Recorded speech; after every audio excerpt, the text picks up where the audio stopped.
ఓకేనా? అందరికీ నమస్తే.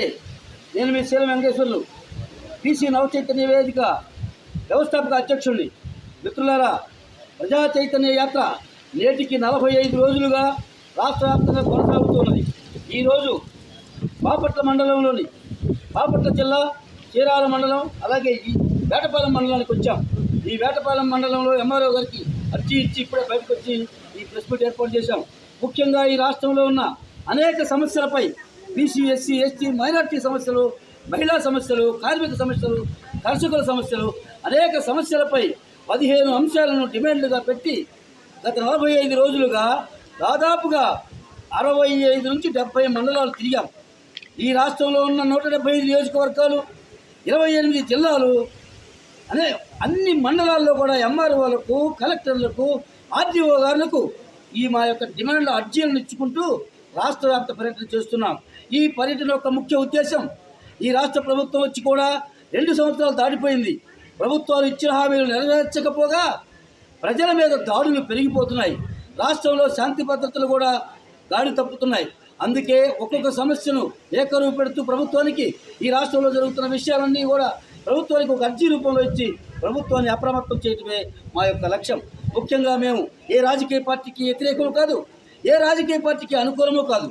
మేము ప్రజాస్వామ్యవాదులం, ప్రజా సంఘాల తరఫున, ప్రజల తరఫున మాత్రమే పోరాడుతున్నాం. ఈ రాష్ట్ర ప్రభుత్వం ఇచ్చిన హామీలలో అతి ముఖ్యమైంది బీసీలలో అంతర్భాగమైనటువంటి 18 చేనేత కులాలైన మా చేనేతలకు ఇచ్చిన హామీలలో ఒక్క హామీ కూడా నెరవేర్చలేదు. ముఖ్యంగా చంద్రబాబు నాయుడు గారు గత చేనేత దినోత్సవం రోజున ఆగస్టు 7వ తారీఖున 25,000 రూపాయలు నేను చేనేతలకు ఇస్తున్నాను అని చెప్పారు. ఇంతవరకు అమలు కాల. ప్రభుత్వం వచ్చి 2 సంవత్సరాలు అయిపోయింది. ఒక్కొక్క చేనేత కార్మిక కుటుంబానికి 50,000 రూపాయలు మీరు బాకీ పట్టారు. అలాగే చేనేతలకు 200 రూపాయలు ఉచిత విద్యుత్ ఇస్తామన్నారు. దాన్ని అమలు చేశామని చెప్పారు.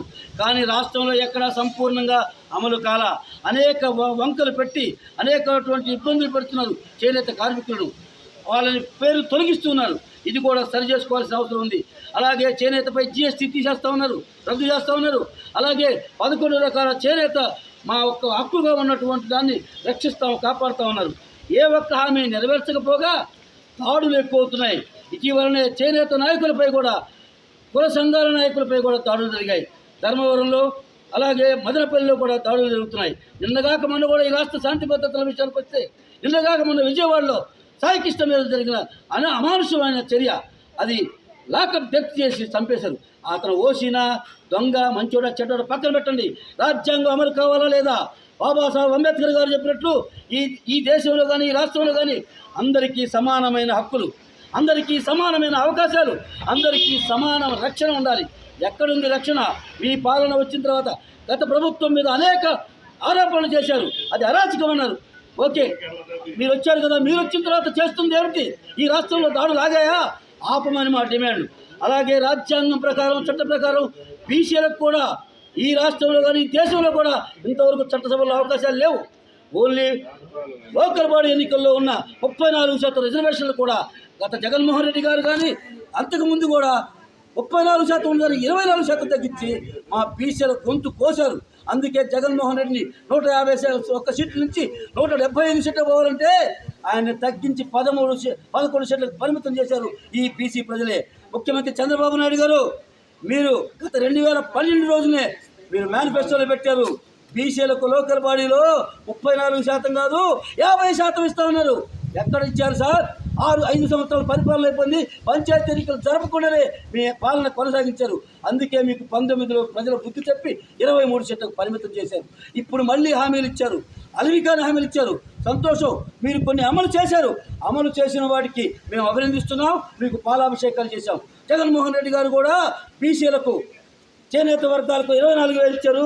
ఇస్త్రీ పెట్టి ఉన్న రజక సోదరులకు 10,000 ఇచ్చారు. అలాగే ఆటో ఉన్న ప్రతి బీసీ కార్మికులకు, కర్షకులకు 10,000 ఇచ్చారు.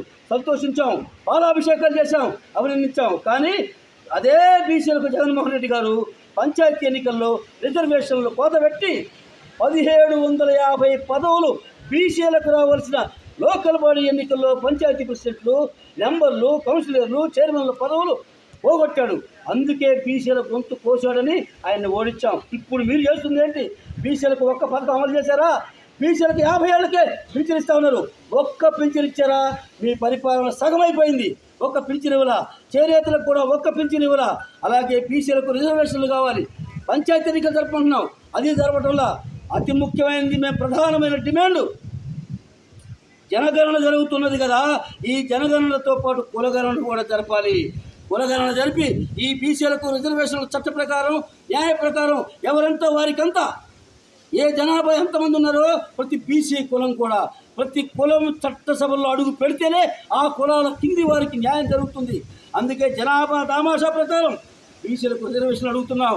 మీరు మాత్రం 3.5% కూడా లేరు. కమ్మ కులం ఈ రాష్ట్రంలో ఇప్పుడు పాలకులుగా ఉన్న కులం 3.31%. మీరు అసెంబ్లీలో ఎంతమంది ఉన్నారు సార్? 36 మంది ఎమ్మెల్యేలు. మీరు అలా ఉంటారు. బీసీలు కదా ఉండాలి. మీరు 7 ఉండాలి, 9 మంది ఉండండి. జగన్మోహన్ రెడ్డి గారు సామాజిక వర్గం రెడ్డి వర్గం ఉన్నది 4.81%. 10 మంది ఎమ్మెల్యేలు ఉండండి. మీ జనాభా దామాషా ప్రకారం 40 మంది ఎమ్మెల్యేలు ఎలా ఉంటారు? అంటే మీ 2 కులాలే ఈ రాష్ట్రంలో దశాబ్దాలుగా 79 సంవత్సరాలుగా అధికారాన్ని బంతాట ఆడుకుంటూ ఆయన పోతే ఈయన పోతే ఆయన. ఇక మరి బీసీల సంగతి ఏంటి? 60% బీసీలు ఉన్నాం ఈ రాష్ట్రంలో. బడుగు బలహీన వర్గాలు ఎస్సీ ఎస్టీలు కలుపుకుంటే 90% జనం మేముంటే పిడికిల మంది కూడా లేని మీ చేతుల్లో అధికారం పెట్టుకుని మా బీసీలకు అన్యాయం చేస్తున్నారు. ఈ విషయాలని ప్రభుత్వాల దృష్టికి తీసుకెళ్ళటమే కాదు, ప్రజల దృష్టికి కూడా తీసుకెళ్ళాలి. ఈ రాష్ట్రంలో ఉన్న ప్రజలకు కూడా విషయాలు తెలియాలి. ఎందుకు జరుగుతుంది ఇలాగా? ఆఖరికి న్యాయస్థానాల్లో కూడా మాకు అన్యాయం జరుగుతుంది. చట్టసభలలో అన్యాయం ఎలుగు జరిగిపోయింది. న్యాయస్థానాల్లో ఎలా జరుగుతుందంటే, ఈ రాష్ట్రంలో హైకోర్టుకి 25 మంది కౌన్సిల్ సభ్యులుంటే బీసీలు 60% ఉన్న బీసీలో ఉన్న 2 మాత్రమే ఉంటారు. రెడ్లేమో 6 మంది ఉంటారు, 9 మంది ఉంటారు. కమ్మవారు 6 మంది, కాపులు 6 మంది, మొత్తం మీరే 3. ఇక మేమేం చేయాలి? మాకు న్యాయం ఎలా జరిగింది? చట్టసభలో, కోర్టుల్లో, హైకోర్టు, సుప్రీంకోర్టులో కూడా మాకు అన్యాయమే జరుగుతుంది. అందుకే హైకోర్టు, సుప్రీంకోర్టు కూడా మేము విన్నవించుకుంటున్నాం, మా బీసీలకు న్యాయం చేయండి. బీసీలు కూడా అందులో కూడా చట్టసభలతో పాటు జ్యుడిషియరీలో కూడా మాకు వాటా కావాలి. జనాభా ప్రాతిపదికన చట్టసభలతో పాటు జ్యుడిషియరీలో కూడా మాకు తగిన ప్రాతినిధ్యం కావాలి. చట్టసభల్లో ప్రాతినిధ్యం, జ్యుడిషియరీలో ప్రాతినిధ్యం, ప్రైవేటు రంగంలో కూడా జనాభా దామాషా ప్రకారం సీట్లు పంచాలి. అలాగే అందరికీ అవకాశాలు రావాలని కోరుకుంటూ ఆ ప్రధానమైన డిమాండ్తోనే ఈ యొక్క ప్రజాయాత్ర చేపట్టాం. ఈ యాత్రను అందరూ ప్రతి ఒక్కరు కూడా స్వాగతించాలని, మీరందరూ సహకరించాలని కోరుకుంటూ ఈ అవకాశం ఇచ్చిన వేటపాలెం మండలంలోని ప్రజానీకానికి, మీడియా మిత్రులకు కూడా నా యొక్క ధన్యవాదాలు తెలియజేసుకుంటూ సెలవు తీసుకుంటున్నాను. ఇప్పుడు నెక్స్ట్ మా కమ్యూనిస్టు నాయకులు, మా మేడా వెంకటేశ్వర గారు, సీనియర్ నాయకులు మేడా వెంకటరావు గారు మాట్లాడుతున్నారు.